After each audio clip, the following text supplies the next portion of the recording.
Ambala cantt में बर्फखाने की बेशकीमती जमीन भूमाफिया द्वारा कब्जाने की असफल कोशिश के बाद नगर परिषद एक्शन में आ गया है।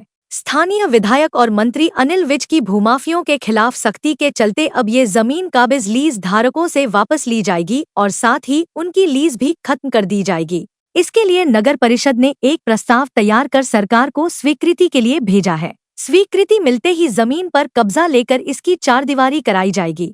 कब्जा लेने के बाद सरकार अगर इस जमीन का प्रयोग करना चाहती है तो वह कर सकेगी। कोई परियोजना भी यहाँ लाई जा सकती है। जानकारी के अनुसार यह एक्साइज एरिया की जमीन है, जिसकी मलकियत राज्य सरकार के पास है। कई वर्ष पहले इस जमीन को नगर परिषद ने राजस्व प्राप्त करने के लिए बर्फ का काम करने वाले एक कारोबारी को लीज पर दिया था। इसके बाद कारोबारी के बेटे ने जमीन को किसी और के सुपुर्द कर दिया। यह मामला जब कोर्ट में गया तो पुनः कारोबारी के बेटे को यह जमीन दे दी गई।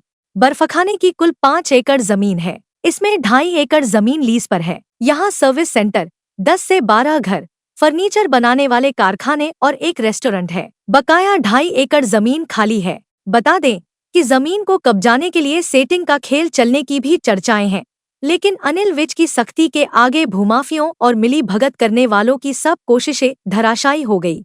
बर्फखाने की जगह सरकारी संपत्ति थी। कुछ माफिया लोगों ने इस जगह को बेचने की कोशिश की थी, तो हमारे नगर परिषद के अधिकारियों ने जाकर उस पर बोर्ड लगाए थे और हमारे माननीय मंत्री जी के होते हुए भी कोई भी सरकारी संपत्ति पर कब्जा नहीं कर सकता।